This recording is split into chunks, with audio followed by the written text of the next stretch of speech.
Hello बच्चों, चलिए प्रश्न को देखते हैं। प्रश्न बताइए कि आकृति में दिए गए त्रिभुजों के युग्मों में से कौन कौन से युग्म समरूप है। उस समरूपता कसौटी को लिखिए जिसका उपयोग आपने उत्तर देने में किया तथा साथ ही समरूप त्रिभुजों को सांकेतिक रूप में भी व्यक्त कीजिए। तो त्रिभुज दिए गए हैं LMP, तो DEF, दो त्रिभुज दिए गए हैं। हमें बताना है कि ये दोनों समरूप है या। इस प्रश्न को हल करने से पहले जो इसकी मुख्य अवधारणा है उस पर विचार करेंगे। तो इस प्रश्न की जो मुख्य अवधारणा है वह हो जाएगी समरूपता।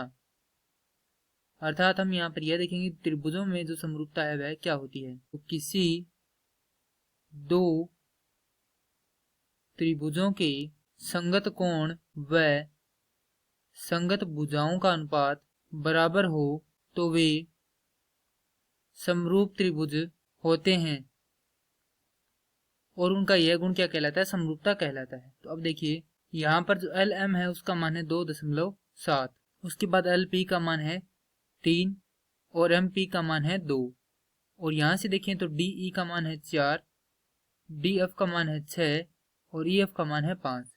अगर हम देखें तो जो 3 है और जो 6 है उनका अनुपात निकालें तो कितना आएगा, 1/2 आएगा, और 2 और 4 का अनुपात निकालें तो भी कितना आएगा, 1/2 आएगा। अर्थात ये तो अनुपात बराबर तो रह गया यहाँ पर 2.7 और 5। अगर ये भी बराबर आ जाए तो हम कह सकते हैं कि भुजा नियम से कि इनकी जो भुजाओं का अनुपात है वो क्या है, बराबर है, और ये क्या होंगे, समरूप हो गए। अगर यहाँ पर देखें तो यह आ रहा है 2.7 बटा ये आ रहा है 5, तो निकालेंगे तो यह क्या नहीं आएगा, 1/2 के बराबर नहीं आएगा। तो अब यहाँ से देखें तो लिखेंगे त्रिभुज LMP व त्रिभुज DEF में LP बटा DF बराबर है 3/6 अर्थात 1/2। इसे हम मान लेते हैं समीकरण संख्या 1।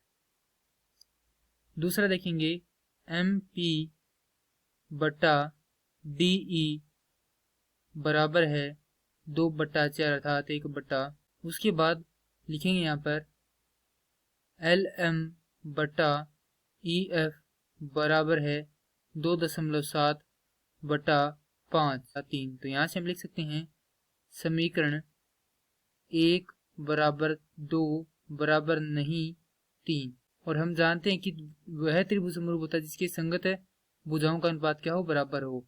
तो यहाँ से हम लिख सकते हैं कि इस त्रिभुजों की या इन त्रिभुजों की संगत भुजाओं का अनुपात बराबर